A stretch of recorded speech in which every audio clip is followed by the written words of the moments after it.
What is going on, guys? Money Webby here, back again on Monday. Got 12 games here tonight. I get it broken down for you, like always, with my favorite 6 plays. Coming off a really good night with the Saturday plays.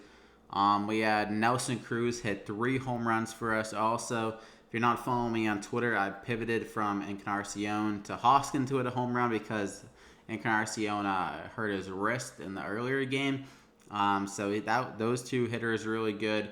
And then we had two of the best, if not the best, two pitching options on the slate with Walker Buehler, who had a nine-inning complete game outing with 15 strikeouts, and then Aaron Sanchez, a 6-inning no-hitter. The Astros just have the secret sauce for making every pitcher a lot better, and they did it again with Aaron Sanchez on Saturday night. So that was really good. So drop a like if you ran out any of those guys.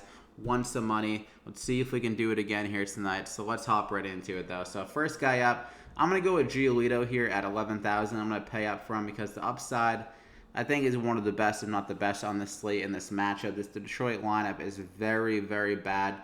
They traded away Castellanos, their best hitter by far, and it's just easy pickings against this lineup. I know that Giolito can beat himself a little bit with walks and stuff like that. He's coming off a good outing against the Mets. I think he can build off some momentum against that. 28 DraftKings points in 7 innings. And against Detroit, he's had some solid BVP, a 260 WOBA, a 220 average allowed to them, and 50 plate appearances. And this is just a really good spot. And the strikeout rate has been really good, 29.9% this year. It's a really good upside. We saw like 30, 40-point outings from him earlier this year, and similar kind of easy matchups against the Royals and stuff like that. So 11,000. Still think he's worth the price. Think he can get a win here tonight. I'm going to go ahead and lock him in there as my first pitcher. Then I'm going to go with Tanaka at 8,900. Another guy, very risky, but the upside can be very good. I mean, he's had some real stinkers, mostly against the Red Sox. -17, -14. But still has shown the upside here and there. 21 against Toronto, 47 and 20 in a few of those games. Against Tampa Bay, his stuff was just electric. Just super good stuff. Just the pitches having crazy movement on it. And it really showed that he still has the ability to make a lot of guys strike out and miss. He showed it last year around a 25% K rate. But this year, just a little bit down with his ability. But I think in this matchup against Baltimore, not really a high-stress outing where he can just get kind of locked in against this team. They're a free-swinging team, worse against right-handed pitchers. He's had good BVP against them, a 282 WOBA allowed to them, and a 21% K rate. Not crazy amount of Ks against them, but I honestly think he could rack up some more. Like I said, if he does have his stuff going,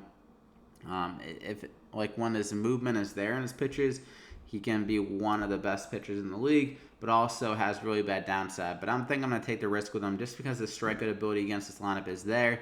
And at 8,900 against Baltimore, I think he has a good shot at getting the win as well. So I'm going to go ahead and lock him in there as my second pitcher. So we don't have the same savings we were getting yesterday on the pitching. There wasn't really a great cheaper option on the slate that really kind of caught my eye. So we're going to pay up a little bit, but there is some batters that seem a little bit too cheap on the slate. So first up, Anthony Rizzo at 4,000, a really good price tag against a pitcher who isn't great. And there's going to be some good hitting conditions likely here tonight. 9-mile-an-hour winds blowing to right field. We know in Chicago, the winds affect Wrigley Field a lot more than normal stadiums, so that 9-mile-an-hour wind will be really helpful for a lefty like Rizzo. 84 degrees projected. And they're going against pitcher and Bassett, who has been worse against lefties, allowing 1.6 home runs per 9 to them, just allowing a little bit more home runs to them. And now the Cubs has been a lot better at home for whatever reason, hitting the ball a lot better, producing a lot more runs, and they've been winning a lot more. So in this matchup, against a pitcher who isn't great, Rizzo, really good power and ability against righties, 253 ISO, 401 WOBA. I'm going to go ahead and lock him in there as my first guy. I'm going to pair him up with Jason Heyward, a little bit of a mini stack at the top of the lineup with the two lefties, 3,700, finally moved up in the lineup. He was having a very good year. Now he's back up in that leadoff spot. So that gives him a lot more upside, as we saw yesterday with a triple, a home run, 28 DraftKings points. And I can just get up to 5 at-bats like we saw yesterday, which gives him some more opportunities and just some more ability to get fantasy points because he can get on base with like a double or something like that. Then you got the killers behind him like Rizzo, Javier Baez, Chris Bryant to knock him in with the RBI and stuff like that. So more potential upside. 3,700, really good price tag, and he's had good power this year against righties. 208 ISO, definitely no slouch against them. So I'm gonna go ahead and lock him in there as my second hitter. Then I'm gonna go with Suarez here. Has actually been quietly a lot better against right-handed pitchers so far this year.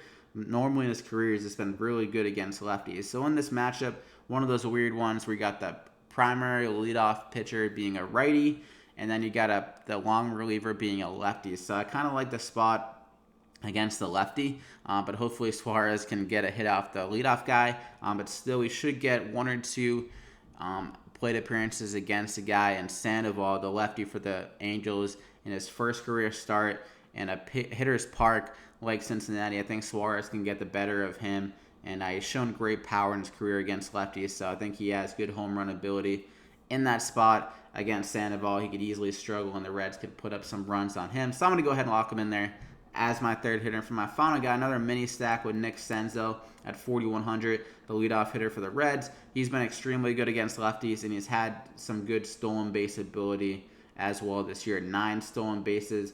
And the thing about this leadoff pitcher, which could help Nick Senzel even more in this matchup, like I said, he's been better against lefties, but against righties, he's been able to steal a little bit more. And Taylor Cole, the leadoff pitcher for the Angels, has actually been stolen on a good amount of times in his 34 innings. He's been kind of a reliever or just kind of a starter, like a one-inning starter for the Angels, and he's given up 4 stolen bases in 34 innings. So been able to be stolen on pretty easily. Senzel has that speed, and I think if he can get on base against Taylor Cole, he can get a stolen base, and then against the lefty, has really good power, 260 ISO with a 52% hard contact, and 2 guys in Cincinnati, good hitters park. I'm going to go ahead and lock him in there as my final guy. So not as much money left over to fill it out, but I think if you can go with some cheap guys, he got some really good upside on the slate with Giolito, Tanaka, Rizzo, Suarez, Hayward, and Senzel. 2 mini stacks and 2 guys in really good matchups. So I hope you enjoyed it. Slap a like in the video before you head out. Let's try to get over 70 likes in this one. Thank you if we can hit that. Good luck here on the slate, and we'll see you back here again next time.